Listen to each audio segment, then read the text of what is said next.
Sister Laila live. Sister Laila live. Weekly for the show at the hour. Ask Sister Laila live. Sister Laila invite your friends and family. Get cozy.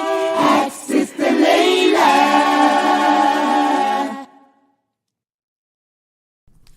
Join us every Friday at 9 p.m. Eastern for the Ask Sister Laila live call-in and answer show. Please join Ustada Laila Nashiba. If you have any questions in regards to this theme, call in at 862-370-2838. Now streaming on various platforms right here on Sunnahfollowers. Colin. And by the way, what do you get in the fear today? Let's talk about it. Any other questions? This is gonna be good. Welcome to Ask Sister Laila Live. And by the way, what do you get in the fear today? Let's talk about it. Wait a minute. Time for the Ask Sister Laila live show. This is Lines gonna are be now good. open. 862-370-2838.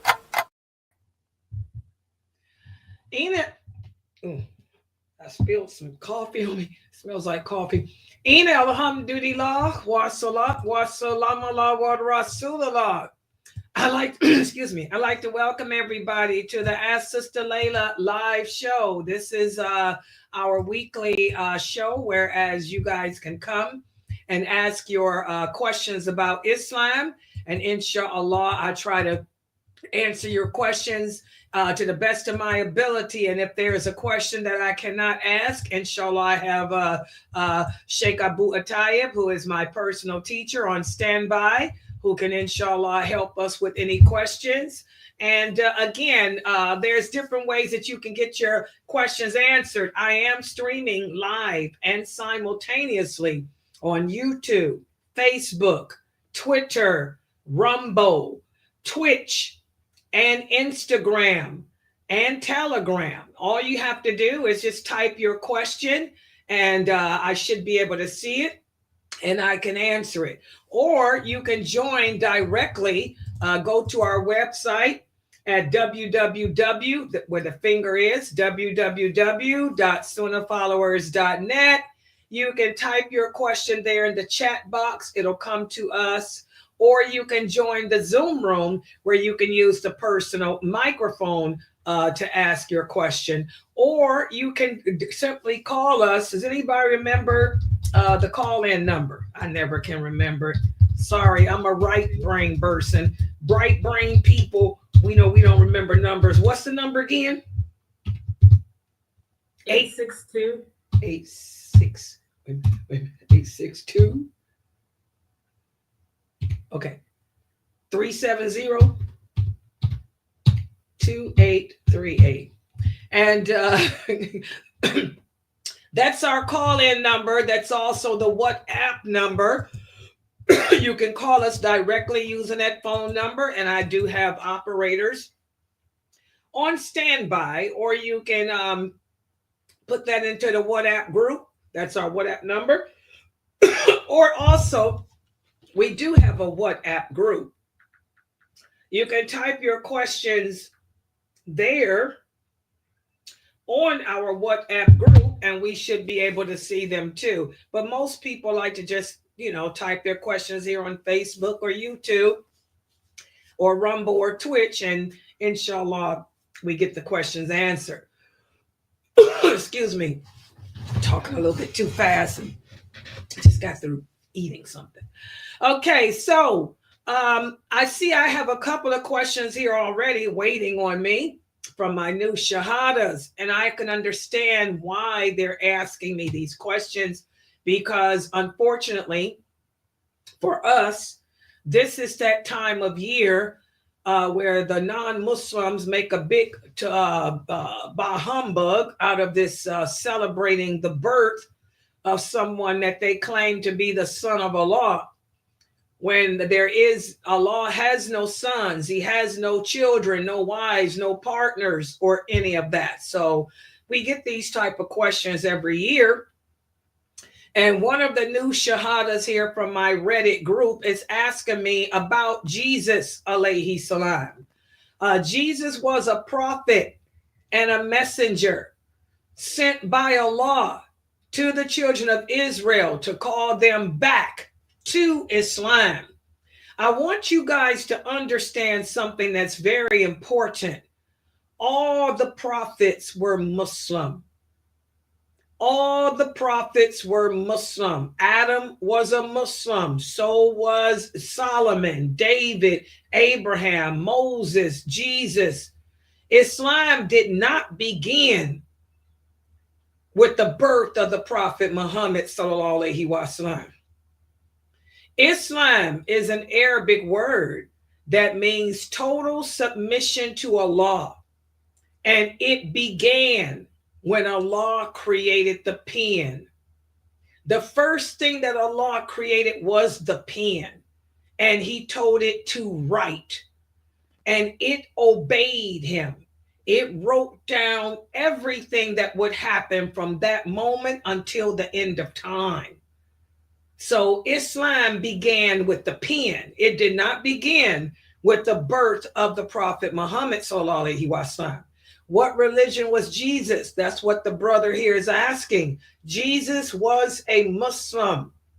Muslim is an Arabic word that means one who submits to Allah. He was Muslim, as was Moses, as was every prophet that Allah sent. They lived their lives in submittance to Allah, as we should be doing. Okay, so I want everybody to understand that, Jesus was a prophet just as Prophet Muhammad sallallahu alaihi wasallam was. We love Jesus. He's one of the ones that Allah raised above the others. He's one of the most 5 greatest prophets because he was also a messenger. Jesus did not die on a cross. Jesus, Allah took his soul back up to him. As the brother is asking here, where is Jesus now? Jesus, alayhi salam, his soul is in the form of a green bird flying around the throne of Allah. And he will be reunited in his body and sent back here to earth before the last hour. And where's my Dalil? Well, the Prophet sallallahu alaihi wasallam told us in an authentic hadith, the source is Sahih Bukhari. He said the souls of the prophets, the souls of all the prophets are in the forms of green birds flying around the throne of Allah. Okay, so that's where Jesus is. He's not in paradise because our Prophet Muhammad sallallahu alaihi wasallam also said no one will enter paradise in body and soul until the day of judgment. And the first that will enter paradise will be the Prophet Muhammad, followed by Abu Bakr, then Umar, then Uthman, then Ali, and then the forerunners. Okay, so Jesus is not in paradise. His soul right now is in the form of a green bird flying around Allah's throne, waiting for Allah to send him back. And when Jesus comes back, he will not come back as a prophet and a messenger. He will come back as a ruler over the entire earth. And he will reestablish the sunnah or the example of the Prophet Muhammad sallallahu alaihi wasallam. He will reestablish his sunnah, and he will uphold the Quran, and he will rule from out of Jerusalem. And then he will die, and he will be buried in Mecca. Okay? And all of those hadiths can be found in Sahih Bukhari and Muslim. So that's what you need to know about Jesus, alayhi salam. And we love him. Okay, but he is not one to be worshipped. Just as Prophet Muhammad sallallahu alaihi wasallam is not one to be worshipped. The only entity worthy of worship is Allah. We don't worship our husbands. We don't worship our children. We don't worship money. We don't worship the Kaaba. We don't worship the black stone. We don't worship the Prophet Muhammad. We don't worship our parents. We worship Allah alone. I hope all the new shahadas understand that. Okay, so any questions that you all have, feel free to type them on the screen. Okay. All right. Sister Kimmy is asking about Mary, the mother of Jesus. Was she his mother? Yes, alayhi salam. Mary was not only the mother of Jesus, and not only was she a virgin, never touched by a man, but Mary, alayhi salam, is one of the best women. She is the best woman ever created. She's better even than Eve. Even though Eve was the first woman created, no woman created outpasses or surpasses Mary, alayhi salam. And there is may Allah be pleased with her. There is a whole surah in the Quran, Surah Maryam, that you new shahadas need to read, because it speaks about Mary and her family. The family of Imran, is another surah, Imran. She came from a great man and a great woman. Her mother was a true believer. Her father was a true believer. Her mother dedicated her to the service of Allah. And Mary upheld Allah's commands. She worshiped Allah alone. She trusted in him. She bore her burden with dignity, with humility and finesse, trusting in Allah and to be her protector. So yes, Jesus' mother was Mary. And there is no woman created who surpasses her. She is the first, most perfect woman created, followed by Asiya and Khadijah and Fatima, radiallahu anha. Okay. And also there is a paradise. There is a garden in paradise known as the Garden of Women. Mary will be the leader. She will be a leader over the women in paradise. And that garden, known as the Garden of Women, is a garden that where all the best women created will live in. Yes, and she will be one of the leaders over the women in paradise.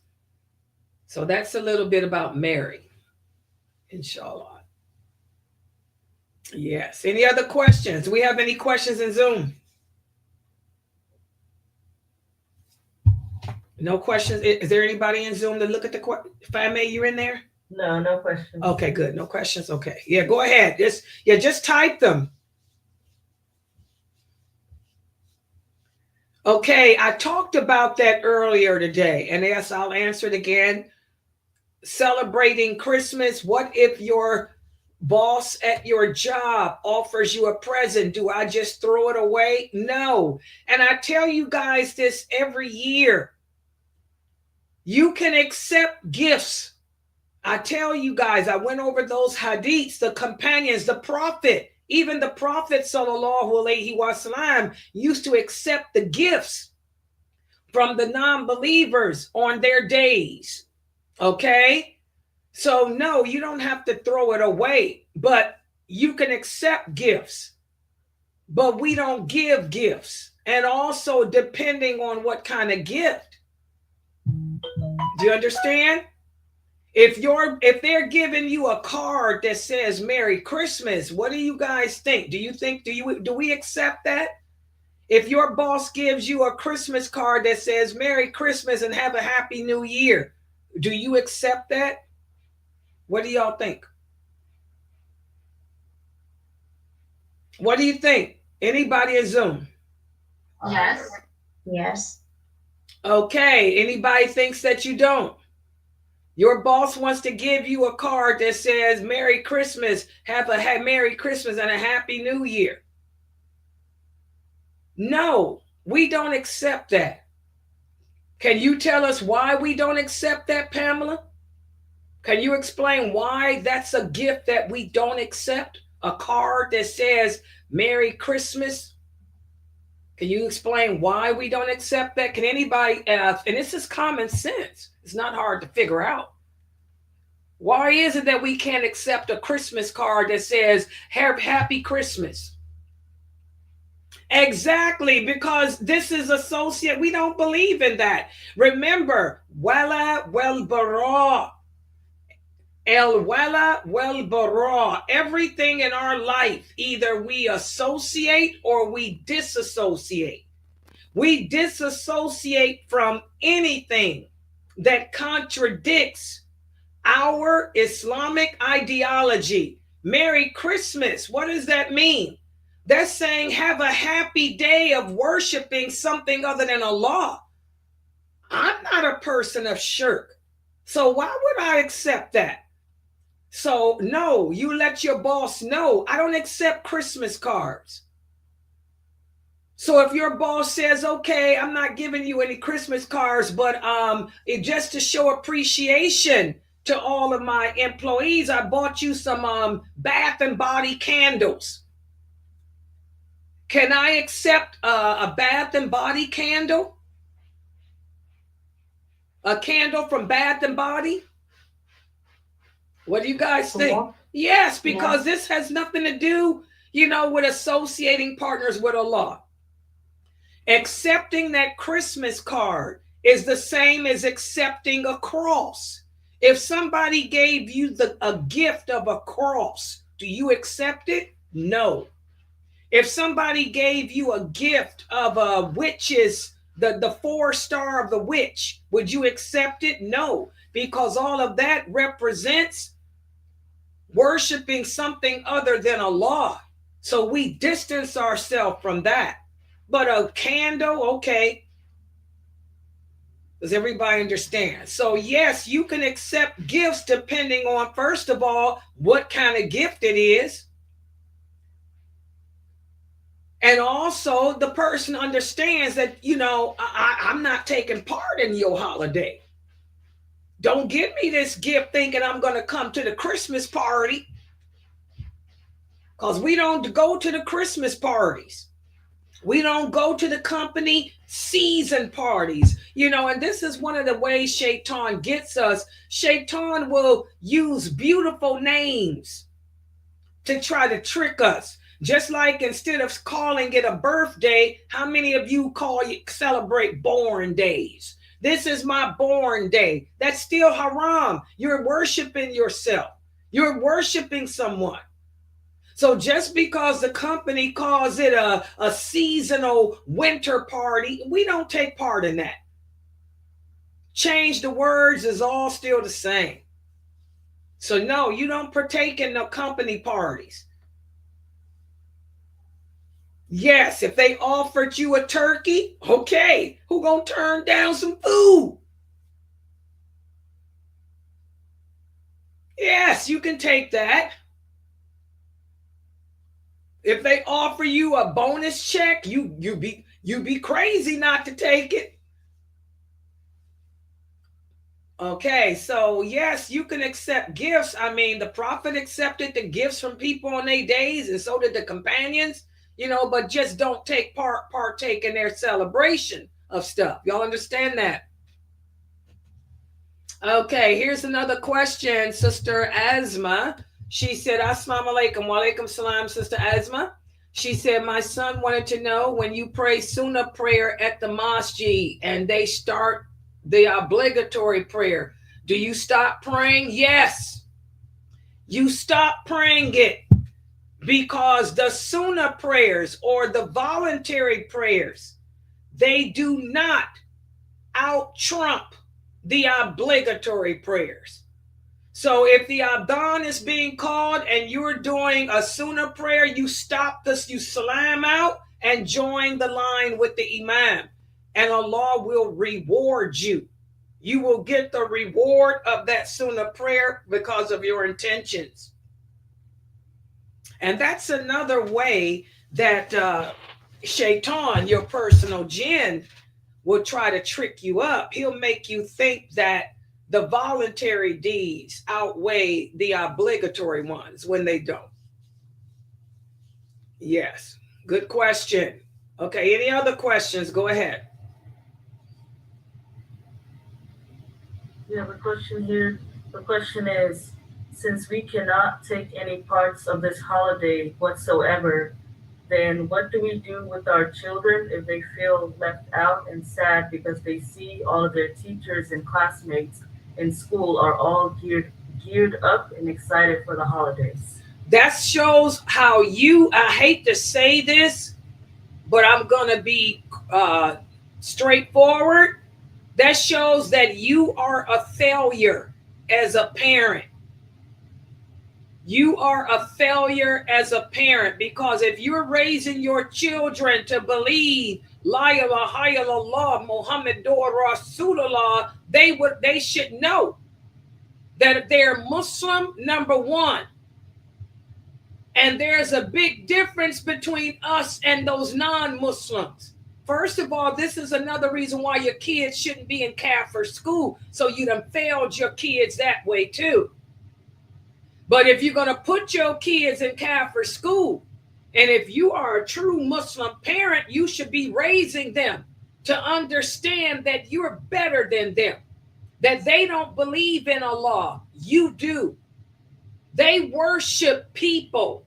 They worship idols. They think a big fat white man is going to come down their chimney and bring them presents. How ludicrous is that? They believe that reindeer fly in the sky and drop off gifts. So if your child feels left out, then that's a sign that you are not doing your job as a parent, because Muslim children are supposed to have high self-esteem and self-love and love for Allah. I grew up Muslim in America, and I tell y'all all the time, I grew up in the 60s, which was the civil rights movement of racism and everything else. I never celebrated no Christmas. My mother instilled in me that was ludicrous. My mother used to tell me, do you think some big fat white man is going to come down the chimney? First of all, if he's seen walking down the street dressed up in red pajamas, somebody going to pop him. And if he got a sled full of gifts, somebody going to pop him and steal his gifts. My mother kept it real. And I used to laugh at those other kids. I never felt left out. In fact, I didn't even go to school on Christmas holiday time. When it was 2 weeks before Christmas, my mother used to tell my teachers, my kids will not be in school because they're not taking part in none of your pagan rituals. So if your children feel left out, that means you have failed them as a parent. And if you don't make the correction now, your daughter, your son will not be practicing Islam when they're a teenager. And Allah is going to hold you accountable because you gave in to society instead of giving in to Allah. As a parent, you have to put your priorities in order. Your job is to nurture and instill aqidah, the correct belief system in those children. And again, a person can question, what are you doing? If your children are that weak, and that low in their self-esteem and their Muslim identity, you done failed them by putting them in public school. Why are you not homeschooling your children? Why are you not homeschooling your children?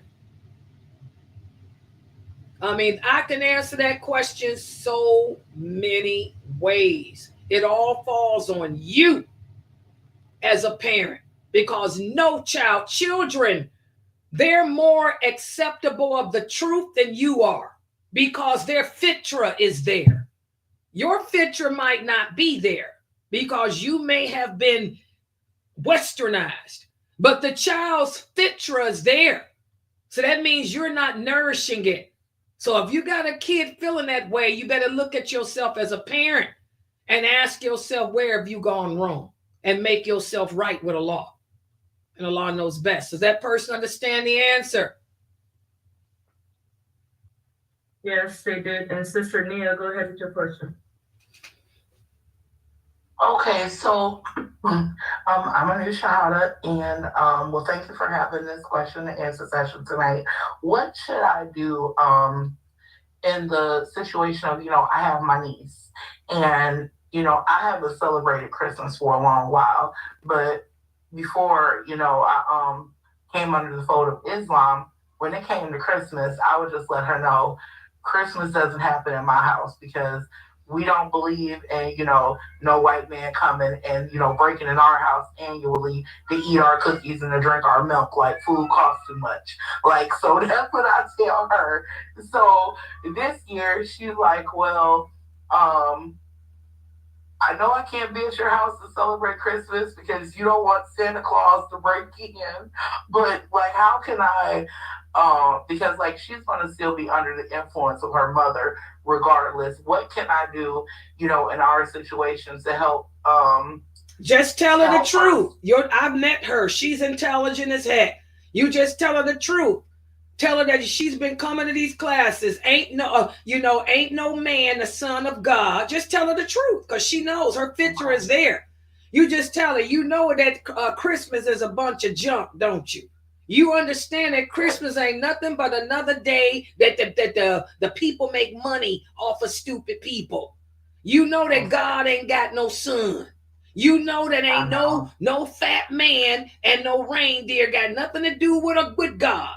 So we don't. When she comes back and says, "Well, my granny said this," or the kids in school say this, like, just then you tell her, well, they haven't learned the proper way. Yeah, no, just tell her the truth. I'm sorry, but Allah makes Muslims, and Allah chose to guide you to Islam. Allah chose to give the true knowledge, understanding to you. And the reality is that most people, sorry, baby, they gonna be in hell. That's just the reality. Out of every 1,000 people 999 are gonna, and that's what I'm saying, guys, we gotta be real. This is how my mother was with me. I was 6 years old. My mother was real. Mukhtar's parents were real. When we grew up, I grew up in the 60s. Mukhtar grew up in the 70s and 80s. They were real. Out of every 1,000 people 999 of them are going to be in hell. Why? Because they believed in fairy tales. Because instead of them thanking Allah for the blessings that he's given them, they rather make up stories about fat men and reindeer and snowmen and all of that. So, baby, you should feel special that Allah has chosen you over all them other people to teach the truth to. Just tell them the truth. That's how my mother was with me. That's why I got so much self-esteem. I go to school and laugh at them other kids. Y'all remember the story of Prophet Abraham? He laughed at the people. He was the only person in his entire country that believed in Allah. He said, y'all worshiping these statues that can't even defend themselves, that can't even feed themselves, that if they fall down, they can't pick themselves up. How silly are you? We have to tell the kids the truth, because children can accept the truth better than we can. Because again, their fitra is lit. And by the way, keep them out of school on those days. If y'all got them in these non-Muslim schools, keep them out of schools on those days. They sick, call in sick. You know, it's simple. I have one more question for you. Mm-hmm. Okay. Okay, I know what Assalamu alaikum means, but what is Assalamu alaikum? The same thing. It's just this. Remember, guys, Arabic is a language. It's not a religion. And by it being a language, it has its verbs, its adverbs, like English and French have theirs. In Arabic, when you address a woman, you say ki. If you're addressing a man, it's something different. So but it's just the same thing. It's just the phonetics. Just like French. If I'm speaking to a male, I'll say one thing. A female, I'll put an A at the end. And so that's just grammar. But assalamu alaikum, it means the same thing as assalamu alaikum. Kum is to everyone. Ki is to a woman. Kum is to a man. It's just grammar. That's why I tell y'all, don't get caught up in language. Learn the deen. Just say assalamu alaikum, wa alaikum salam. If it's a person that knows how to speak Arabic and they want to be formal, then they are speaking to a woman, they'll say assalamu alaiki to a female. Okay. That's all that is. It's just grammar. But it all means the same thing. May the peace and blessings of Allah be upon you. That's all. Everybody got that? Yeah. Yeah, Sister Kimmy says she got messed up on that before too. Yeah, it's just grammar. That's just a language. Learn Akida. Just say assalamu alaikum to people and keep it, call it a day. You ain't got to get all formal and grammatical if you don't know the grammar. And if people want to make fun of you because you don't speak a language, tell them, so I bet you I know what la ilaha illallah means. I bet you I know how to answer them questions of the grave. Because all that language ain't going to get you through the question of the grave. You can use all the formality you want to. If you don't believe or not upon a correct belief system, it ain't going to help you. Yeah, so don't get sidetracked with language, guys. Learn this religion. Yeah. Yeah, Sister Pamela says she doesn't even let her kids go to school on those days. Good job, Pamela. Yeah, if you guys can homeschool your children, I mean, the schools are bad. Muslim schools are bad and non-Muslim. I'd have to tell the truth. The same thing that goes on in these Kafir schools goes on in these Muslim schools too. Y'all know because we hear about it all the time.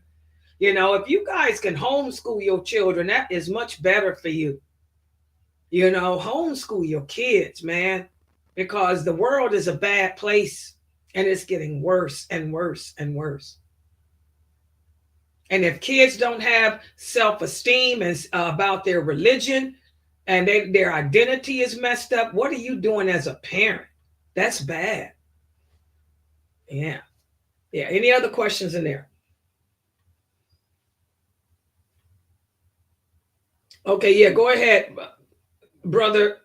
Yes, I already answered that. If your job is having a Christmas dinner, no. We don't Okay, let me explain this to the new shahadas, and I'm speaking now as a paralegal. Okay, you guys have to understand one thing about America is freedom of religion. That's what their constitution says. And like I told you guys, there's a separation here between religion and state. Can't no job make you violate your religion and go to a Christmas party. If any job tries to do that, you get on the phone with HR. I'm sure you have a human resource department, and you tell them that you want to file a complaint, an EEO complaint. Also, every state in America has a civil rights commission. Look on the internet for the phone number to the Civil Rights Commission of the state in which you live and contact them and tell them that your job is trying to force you to violate your religious belief, and they will deal with them. Okay, because no one can force you to violate your religious belief. And I go through this every year. And what behooves me is this: the Jehovah's Witnesses, the Seventh-day Adventists, the Orthodox Jews, they know the laws.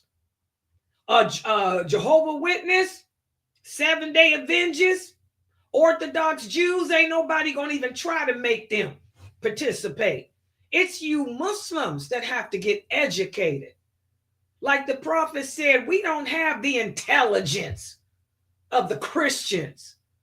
You know, we're too just emotional. We don't even look up and see what resources are available. Okay, so no, your company cannot force you to go to no Christmas party. You know, you better get on the phone with HR and they cannot come back at you. Anybody that files a complaint of discrimination based on race, color, or religion or political affiliation, they cannot retaliate against you. If they do, that's a $200,000 lawsuit against that company. I done did enough cases of this, okay, and won every single one I filed. All right? You know, so no, they cannot force you. That's silly. Y'all better start speaking up like them Jehovah's Witnesses and Seventh-day Adventists does. Exactly. Exactly. All right. The law knows best. Yeah, go ahead. Next questions. Why can't we do New Year's Day? Okay, for the new Shahadas, New Year's Day. This transgresses upon our allegiance as Muslims. Remember, I talked about this in my Tawheed class. When you declare La ilaha illallah, Muhammadur Rasulullah, you are declaring that your allegiance is to Allah, to the Prophet Muhammad, to the Muslims and the religion of Islam, and that you are distancing yourself from any ideology or anything else that contradicts our lifestyle. Okay, the new year represents nothing for us as Muslims. There's no such thing as a Muslim New Year either. That's something that Umar did, not for celebration. Umar began his letters with the year of the migration to be different from the non-believers. But that's not a holiday for us. That ain't nothing to celebrate or worship.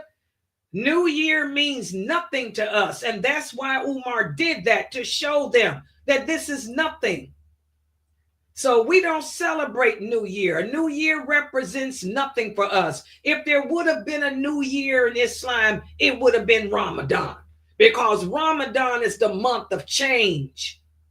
Ramadan is the month of forgiveness. Ramadan is the month of new beginnings. Okay? So we don't celebrate New Year's because it's not part of our culture. Our culture is Islam.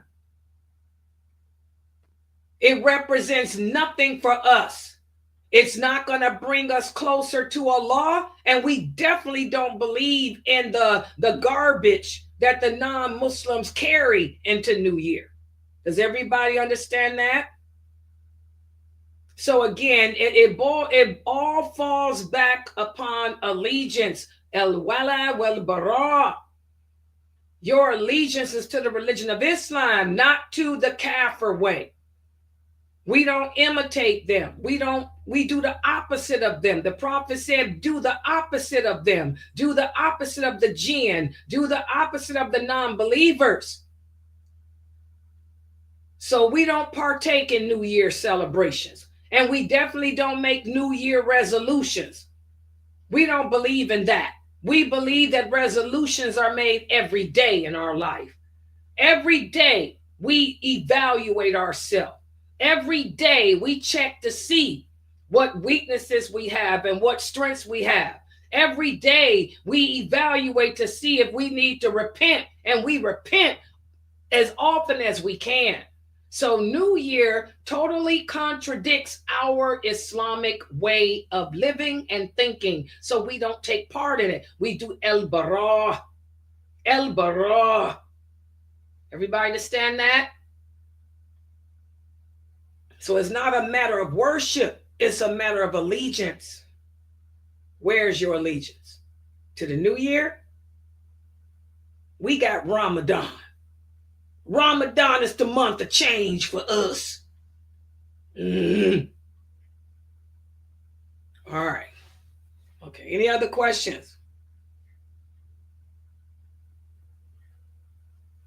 Exactly. This is all a sign that, we're not proud of who we are. And that's what we have become today. These are the days of fitan. Whereas we no longer have that Muslim identity that those companions had. And we take no pride in our identity. We want to fit in and blend in and be like the Kafirs. Ever since 9/11, it's all about blending in and being accepted by the Kafir.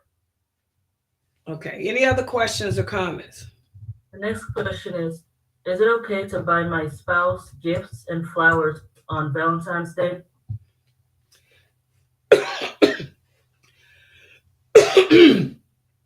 We do not celebrate Valentine's Day. As our Prophet Sallallahu Alaihi Wasallam said, every people have their holidays. We only have two, the Eid al-Adha and the Eid al-Fitr. Valentine's Day is not part of our culture. It's not part of our way of life. Valentine's Day contradicts our Islamic moralities. Valentine's Day is the day that women and men give gifts to their lovers. One of the 10 commandments is, thou shalt not commit adultery. Another 10 commandment, thou shalt not fornicate. So now you are giving presents to your lovers, to your boyfriends, to your girlfriends. And this totally contradicts the reality that Allah hates fornication. Allah hates adultery. You're asking somebody to be your lover. We don't take people as paramours or lovers in Islam. So why are you celebrating some filth like that? And even if you say you're married, again, that's not our way. We don't do that to our husbands. We don't do that to our wives. If a man brought me some flowers on a Kafir holiday, you know what I would say? I would take it as an insult. I would look at him and say, dude, are you a convert? This is why I don't marry converts. This ain't my lifestyle. You're treating me like some Kafir woman. I'm better than that. I'm better than a Kafir woman. You don't bring me no Valentine's crap. So that contradicts our Islamic morality. And again, we don't take part in that which contradicts the laws of Allah. So why would you and your husband celebrate that? That shows that you and your husband got some Aqidah issues. Now do y'all see why there'll be more people in hell than in paradise? How can you say you believe in Allah when you're celebrating a holiday that's all about the opposite of what Allah likes? It's about adultery.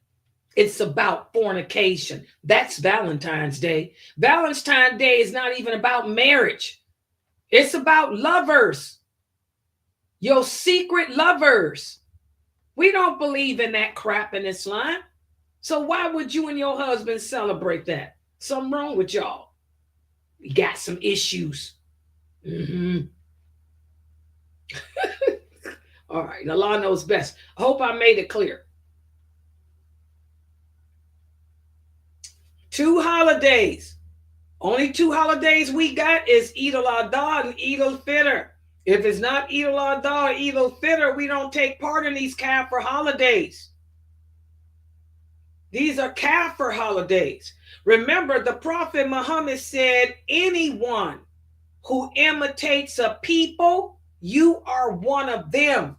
Valentine's Day is what non-Muslims celebrate who don't believe in Allah, who reject the 10 commandments. You're imitating them. You and your husband are imitating a people who don't believe in Allah and who reject the 10 commandments. So according to what the Prophet said, you are one of them. You're not of him. So are you of what the Prophet Muhammad came with, or are you what these Kafirs do? Y'all got to start thinking like that. Exactly.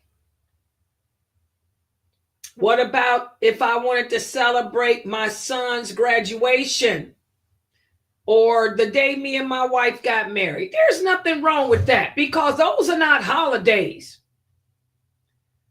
That's just you rewarding. If you're celebrating your son graduating from college, that ain't no holiday. You're rewarding him. I'm going to take my son out to dinner because he did a good job and graduated from school. That's a reward. That's not a celebration of a holiday. And that's the problem. Like the Prophet said, we don't have that common sense. What's the difference between rewarding someone and celebrating someone? Big difference. Look up the meaning of reward and look up the meaning of celebrate. Celebrate is an action of worship. All actions of celebration must be for Allah. Reward is different. So I'm going to take my granddaughter out because she graduated from college. That's a reward. This ain't no holiday. We ain't celebrating nothing. We ain't partying. It's just good job. Now go make the money and help me pay my rent. Okay? It's your anniversary. That's something special between you and your husband. That has nothing to do with worshiping or celebrating either. I'm going to cook a nice dinner because we've been together for 50 years. You put up with me. And for 50 years, I put up with you. So this is a reward. So there's nothing wrong with you and your husband having dinner together to reward one another for sticking by each other. Y'all see the difference? You ain't rewarding nobody with Christmas. You ain't rewarding nobody with Valentine's Day. Because my wife had a baby. Now we're going to have an akikah. That's not no holiday. We're having an akikah and we're slaughtering a sheep or goats as a way of thanking Allah. I'm thanking Allah for my wife bringing into this world a child that was a gift from Allah. So you're sacrificing for the sake of Allah and you're thanking Allah with an akikah. It's not the same as Christmas, Valentine's, New Year's Day, and this stuff that Halloween, and this crap that these kafirs are doing. We have an hadith. What's the source? Sahih Muslim. The Prophet Muhammad sallallahu alaihi wasallam said, what makes our celebrations different than the non-believers is our celebrations always center around thanking and remembering Allah. So I'm going to cook a dinner, and me and my husband are going to sit here because we've been together for 10 years. We put up with each other for 10 years. And we always think about how, wow, Allah got us through this. Allah got us through that. Allah blessed us with these kids. This is what makes our, like the prophet said, celebrations different. Our celebrations always entail glorifying, praising, thanking Allah.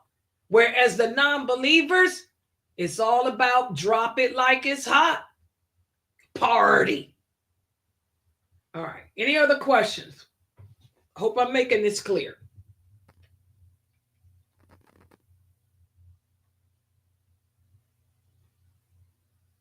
The next question is, regarding today's class, I understand that after the child reaches puberty, the father has more rights. What if we allow the child to choose and the child chose to stay with the mother? Is that okay? And what if the father refuses to accept that? Okay, I want you guys to understand in today's class, we talked about the laws of Allah.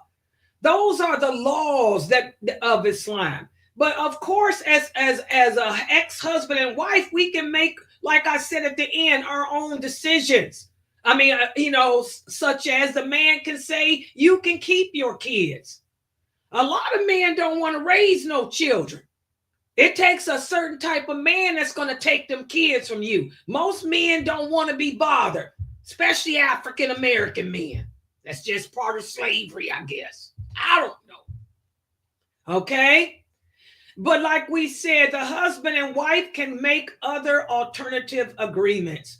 Allah says that in the Quran, the husband and wife, they can come up to amicable other agreements. It's not saying that I have to give the kids to the husband. If the man don't want them, he'll say, look, you can keep them. It's not saying that that just because I got married, he has to take them. He might say, I don't want them. Most men don't want to be bothered with kids because they got 2, 3, 4 wives and ain't no woman gonna want nobody else's babies to raise. So none of that stuff means it has to be done. Allah says in the Quran, these are the rules. These are the rules I put in place. But if you and your ex-wife want to sit down and come up to another resolution, you can. Do you understand now? Does that ask the person, do they understand? We can come up to amicable agreements. Okay, well, and it said, go ahead. It said the question was that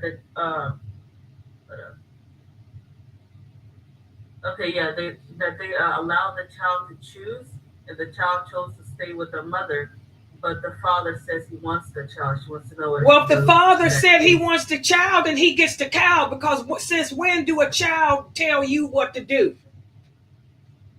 Children don't tell us what to do. We the parent. That's another problem with westernization. Okay?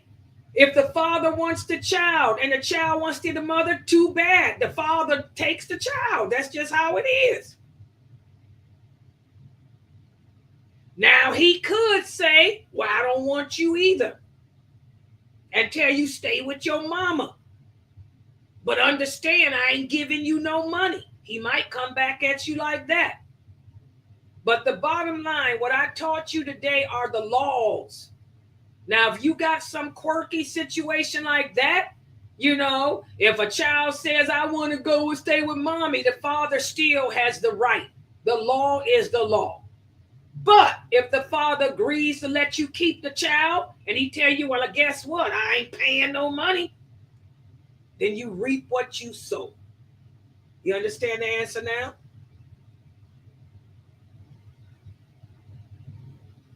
Yeah, she gets it. Okay. Okay, here's a question here. She said, I work at the hospital as a medical secretary.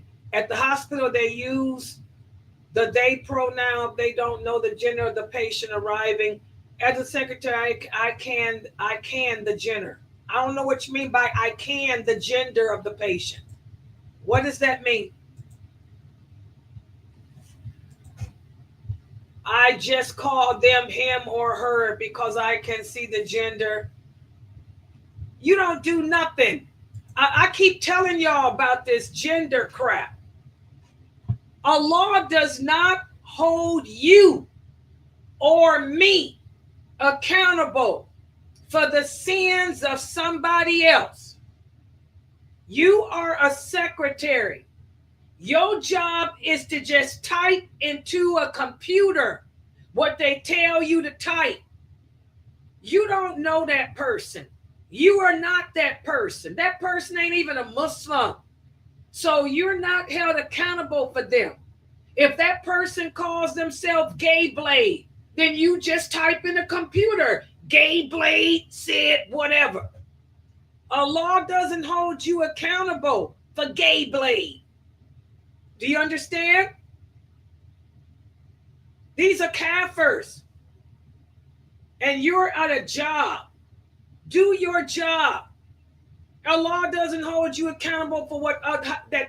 Just like your co-workers, some of your co-workers smoke weed. Some of your co-workers are having sex with each other. So because they're living that type of lifestyle, it means that you can't type in a computer an email to them. Allah doesn't hold you accountable, sister, for anyone else. You do your job. You can call them Gay Blade Jade if that's their name. These people are not part of your life. That's why I'm telling y'all got to learn al-bara, how to distance yourself. How to distance yourself. I'm here as a medical secretary. It's my job to put in this computer that this person calls himself they. So that's his name. What's his name? They. So you call him they too. He ain't a part of your life. You ain't got nothing to do with they. That's they's problem. You punch out. When it's time to go home, you hit your time clock and you go home. Now, if that person came to your mosque, it's a different story. If they came to your mosque, you would let everybody know they is a man. But these people are not part of your life. You're just doing a job. Do you understand, Pearl? Do you understand? You guys are going to have to learn how to distance yourself. When you're at the job, do your job and distance yourself from that other crap. That ain't none of your business. Just do your job. If he calls himself stupid, you call him stupid too. If that's what he is stupid, you say stupid. Stupid.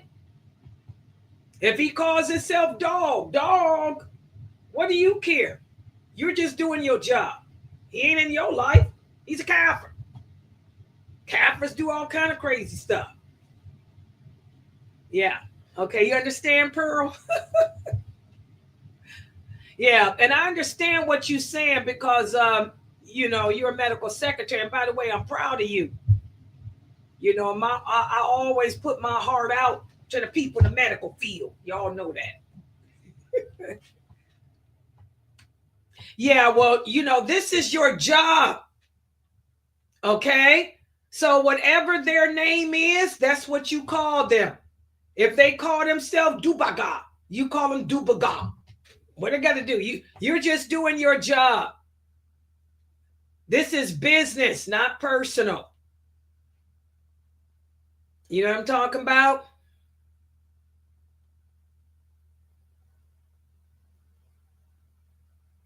Yeah.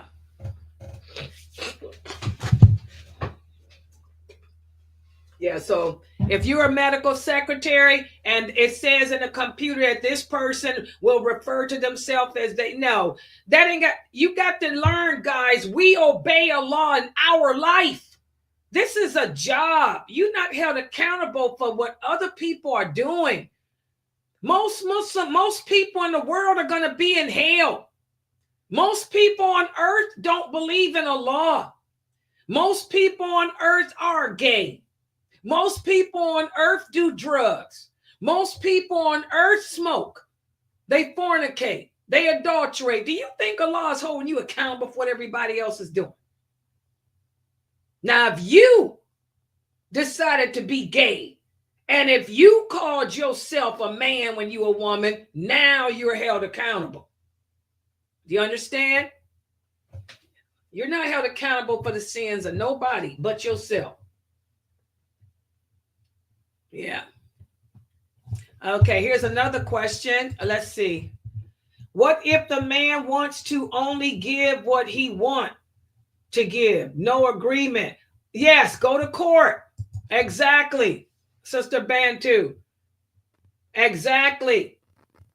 Exactly. Once you and the Islamic judge, y'all have sat down with him, and he refuses to do what he has to do, then yes, there's no sin on you for going to court to get what you need for your children. Yeah, if he won't listen to you and the judge, the Islamic judge, then no, you do what you got to do, because he's got to take care of the children. Allah is clear. It's his job to provide and maintain those kids. And if he doesn't want to do it the Islamic way, then you just have to go to court and get child support from him. And that happens a lot. That happens a lot. These brothers, some of these brothers are messed up like that. They don't want to take care of their responsibility.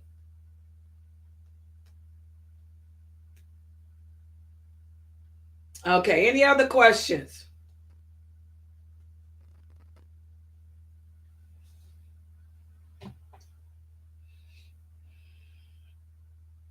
Oh, yeah. Yeah, if he don't do his job, Umi, take him to court. It's a shame that Muslims can't sit down and work things out Islamically. And that's sad that we have to do that. But that's the state that we're in. We're living in the days of fitan, the days that the Prophet sallallahu alaihi wasallam warned us of, the days of when people will disobey Allah. They will issue Islamic verdicts that go against Allah's laws. The sunnah will become forgotten. The sunnah will become abandoned. So sometimes we got to do that. It's sad, but it happens. Yes. Okay, so the sister here is asking, so there's no celebrations that we can celebrate for the no. Again, it's a matter of your allegiance. You guys are Muslim now. You are now upon a new way of life, a new lifestyle. So your allegiance is supposed to be to Islam now. All the stuff you did before Islam, it's gone. You know, Islam is not just a religion, it's a way of life. This is your culture. This is your lifestyle. Your lifestyle, your culture is 2 holidays. That's it. Your lifestyle, your culture, when a woman gets pregnant, you don't have a baby shower. We have an aqiqah. You understand? This is your lifestyle now. If you get pregnant, we have an aqiqah. All right? Yes, you follow our lifestyle now. Leave that kafir stuff alone.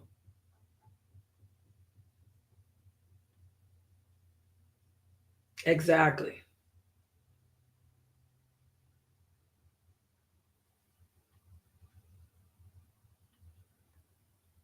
Okay, here's another question from a sister from Reddit. Okay, mashallah, you one of the Reddit sisters? Alhamdulillah. Okay, she said, every year I try to tell my mother that my kids are Muslim, don't buy them gifts. What do I do? Okay, like I said, the Prophet sallallahu alaihi wasallam and the companions, they accepted gifts from the non-Muslims on their days. But in this case, this Christmas stuff, this is shirk. So you make it clear to your parents that you are not accepting anything on those days. On their days of Christmas, you're not bringing the children around. On those days of Christmas, you're not even going to entertain guests. On those days of Christmas, nothing. Okay? And you have to put your foot down. Because taking them over to her house is celebrating. That's all she's going to do is have them celebrating. And that's sending out a mixed message. You tell the kids this, every people, you tell them what the prophet said. Every nation has its holidays. Our nation, our holidays are Eid al-Adha and Eid al-Fitr. But this is your mother belongs to a different nation of Christianity. Their holiday is Christmas. Their holiday is when they give gifts. We're not going to reject the gifts, but we're not going to accept them on their days of shirk because we don't worship Jesus. Jesus was not born on that day. So if they want to give gifts or presents, it has to be after that or before that. Preferably Ramadan would be better. Okay? And that's what you want to try to do. Try to work your parents up to Ramadan as you learn more about Islam and they accept you more. But for now, don't take your kids over there. And that's for everybody, guys. Don't take your children over to visit with your relatives during those days of Christmas. And don't allow any guests to come to your house. Then after that New Year's and all that stuff is over, after the New Year and all that crap is over, if your parents want to bring the kids some toys or stuff, then they can. But make sure you let the kids know that we don't celebrate that. We don't believe in that. Tell them the true story of Jesus, alayhi salam. He wasn't born in no manger. He didn't die on no cross. Wasn't no Joseph around. And didn't no little drummer boy come beating that drum. Ba-ra-pa-bum-bum, ba-ra-pa-bum-bum. Wasn't none of no ba-ra-pa-bum-bums. Let them know that. Tell your children the truth. But tell them we're not going to turn away their gifts because every people have their day. But they got to bring it to us way after that because of shirk. Just explain it to them. Does everybody understand? Does that make sense in the Zoom room? Mina, does that make sense for these new shahadas? Yeah, it makes sense. Yes. That's very good that you made it clear that not to go over there to their house or go to any kind of function. Yes. It brings in confusion. Yeah, and that's shirk. This is the ultimate sin. This is, let the kids know, this is the sin that Allah will never forgive. So we don't take part in none of their celebration crap. We ain't going over there. Okay? Now after all this stuff, after these days are done, then they can drop their stuff off.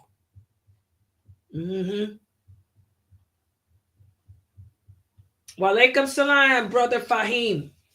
Walaikum salam, Brother Fahim. Good to see you. Yes, any other questions? Just type them on the screen. Any in the Zoom room?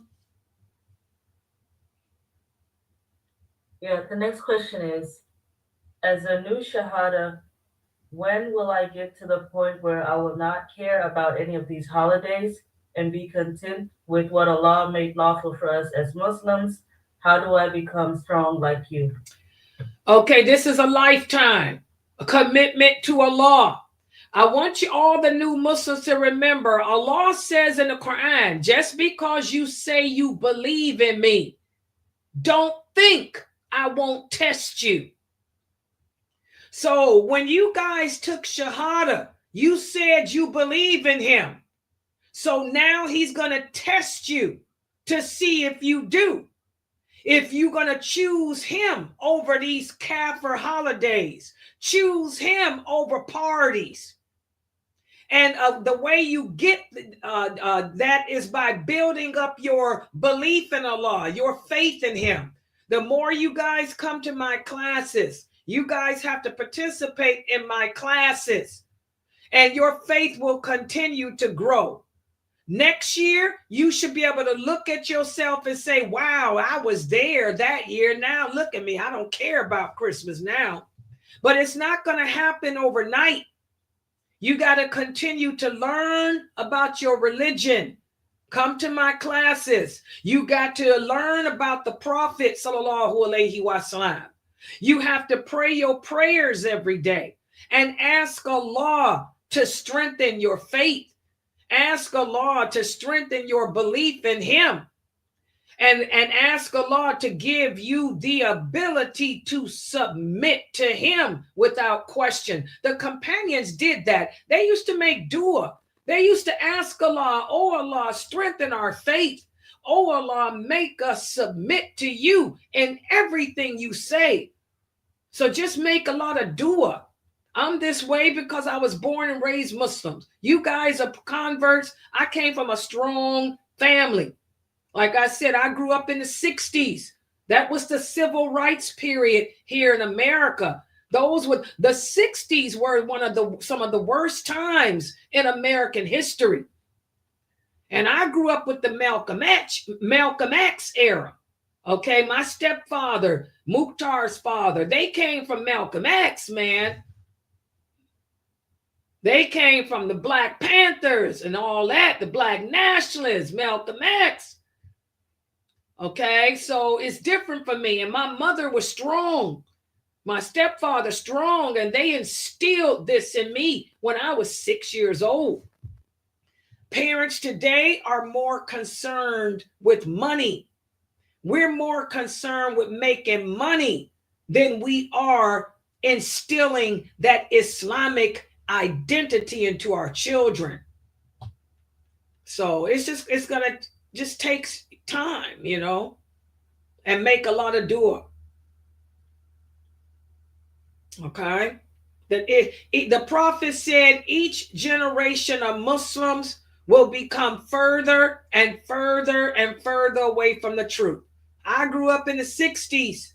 This is 2024, 63 years later.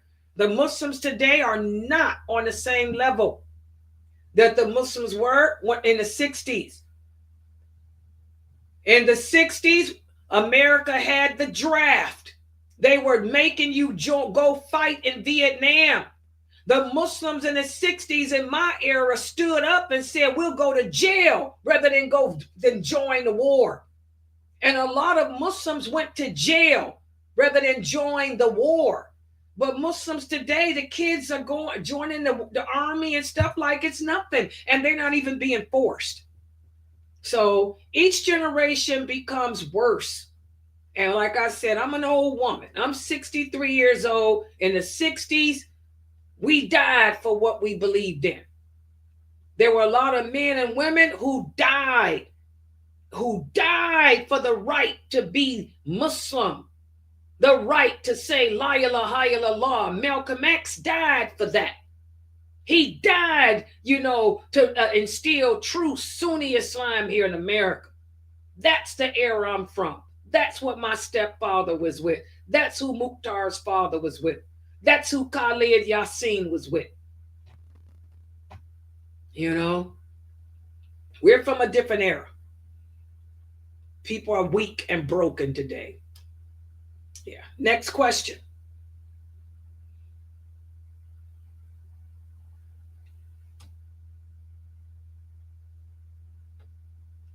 Yes.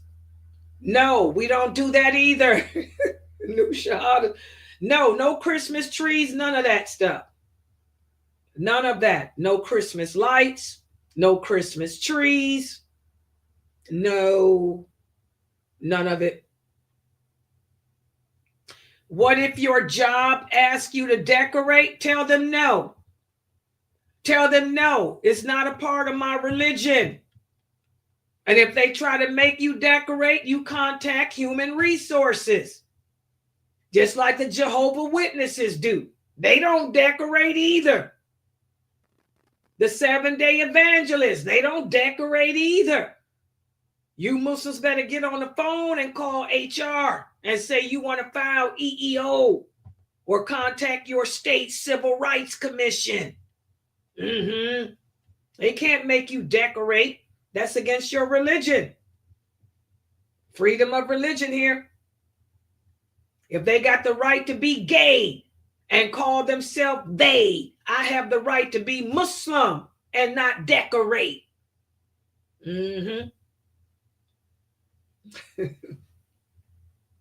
Exactly. Yes, just tell your co-workers to do it. That you can't do no decorations. Tell them that you're a Muslim now, so you don't decorate the office no more. You don't do that. Not no more.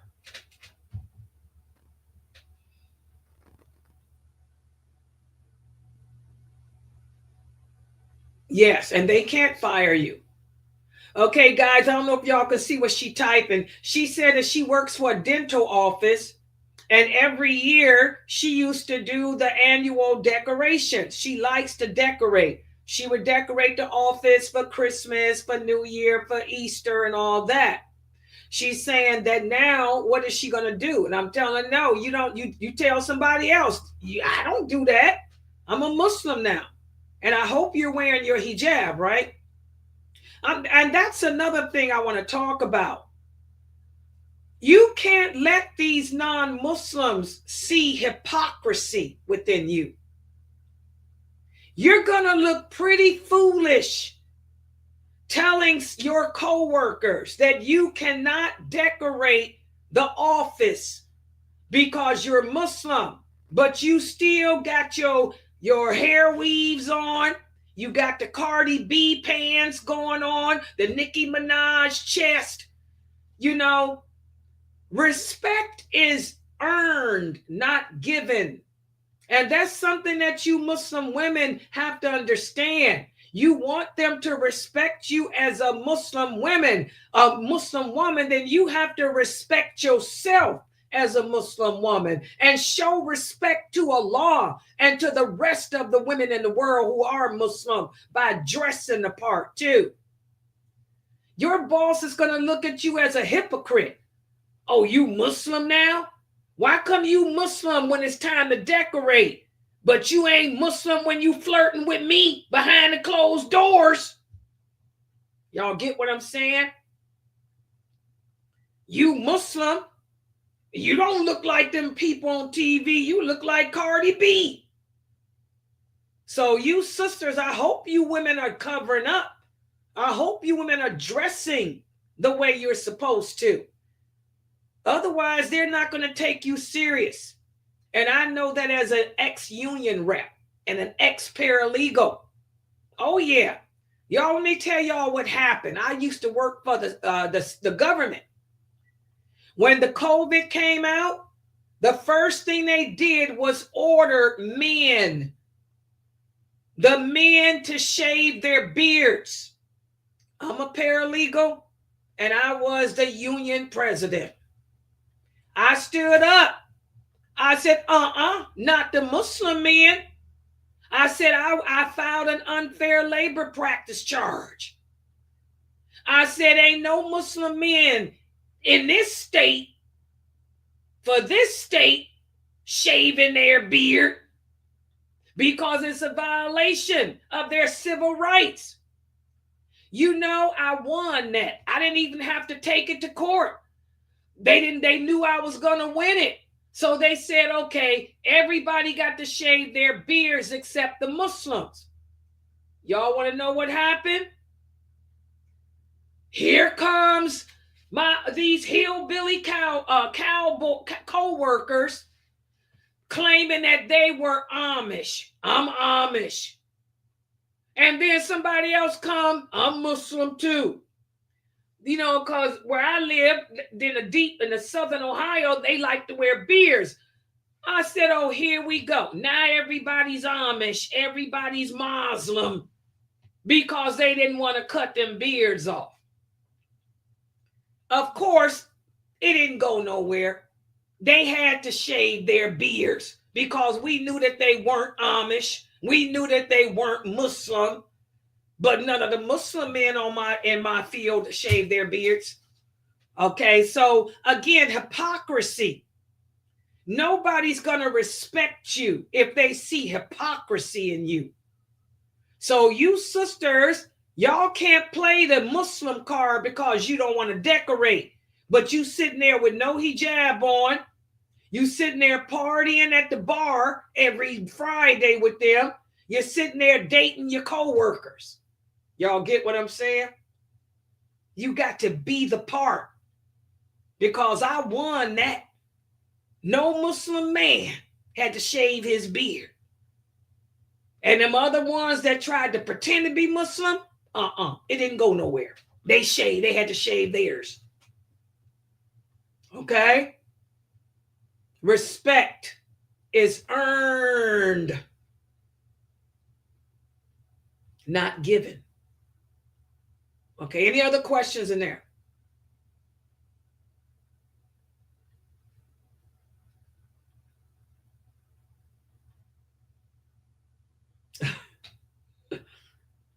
Yeah. Okay, Kimmy say, I can tell. No wonder you speak so. You are union. Yeah, I'm a union.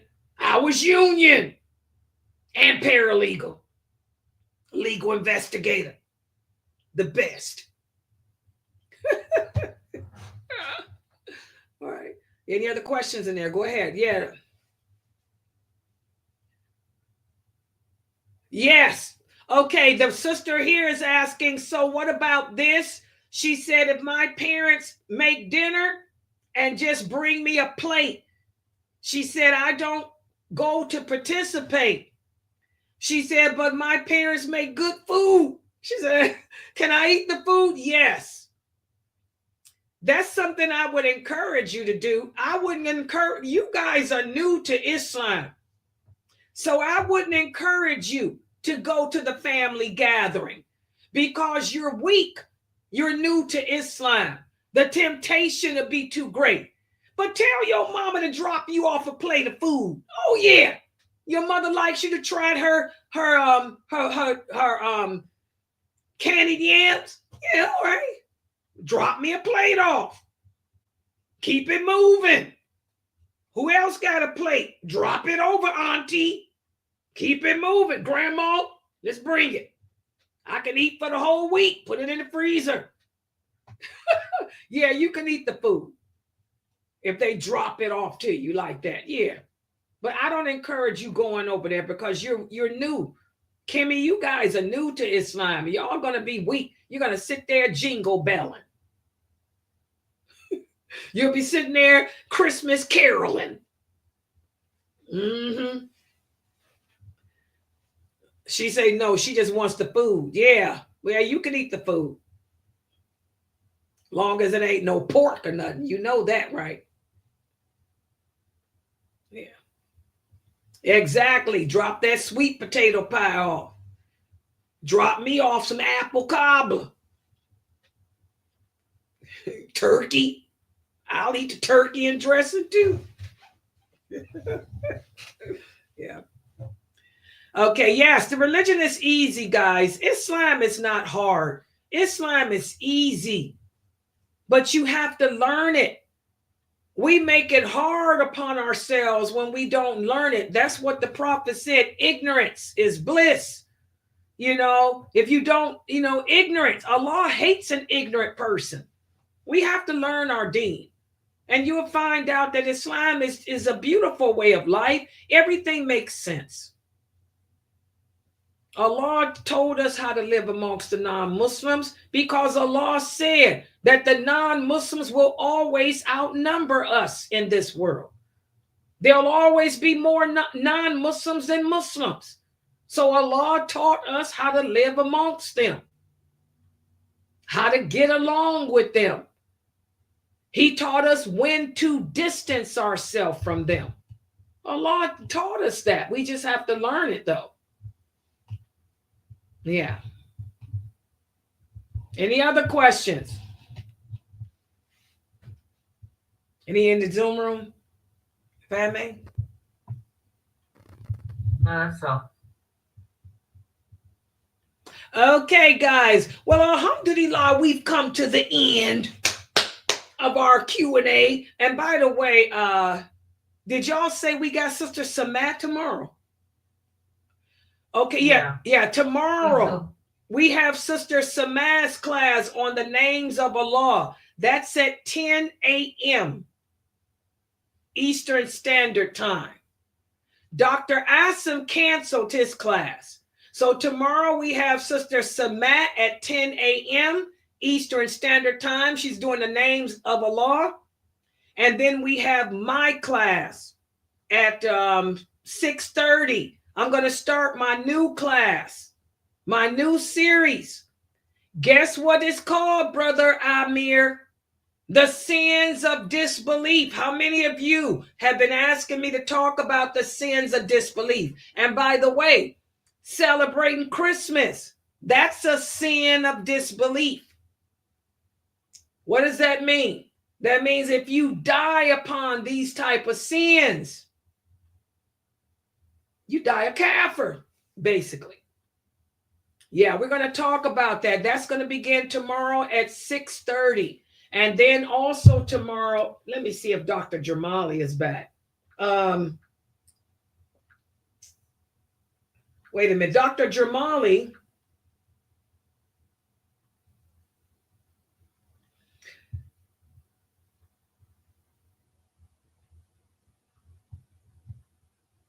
Dr. Jamali is starting his Quran Tafsir, which is the same class he was teaching, basically. Insights, applications, and fiqh.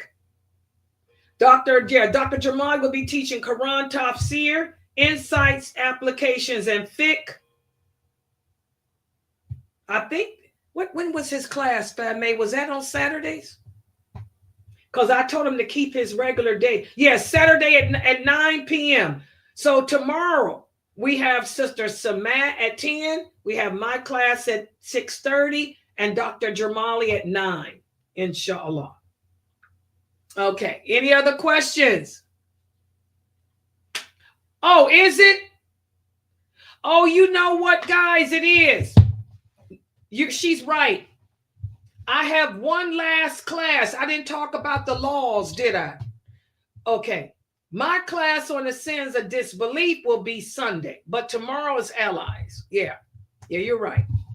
That'll give me a day I'll put this PowerPoint together to put out tonight. Let me write that down as a matter of fact now. Sunday at 4, and then wait a minute, the date.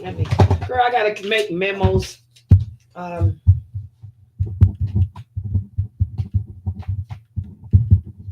Okay. All right. So anyway, the first class is at 10, and then we have my class at 6:30 and Dr. Jamali at 9. Okay. All right. I want to thank everybody for joining and participating, and please support this dawah effort. If you guys enjoy learning Islam and its truthfulness with the understanding of the Prophet, Sallallahu Alaihi Wasallam, and his companions, please support us. Please support us by donating. We are a nonprofit organization. All your donations go to cover our internet expenses because everything is done online. The videos we make, everything. And by the way, I did put Dr. McBride's shorts out. Go to my YouTube channel, subscribe, of course, and click on shorts, and you can see the shorts I put out today of Dr. McBride speaking about the brain from yesterday. All right. I want to thank everybody for joining. Subhanakallahumma wa bihamdika ashhadu an la ilaha illa anta astaghfiruka wa atubu ilaik. Assalamu alaikum, everybody. Have a good night.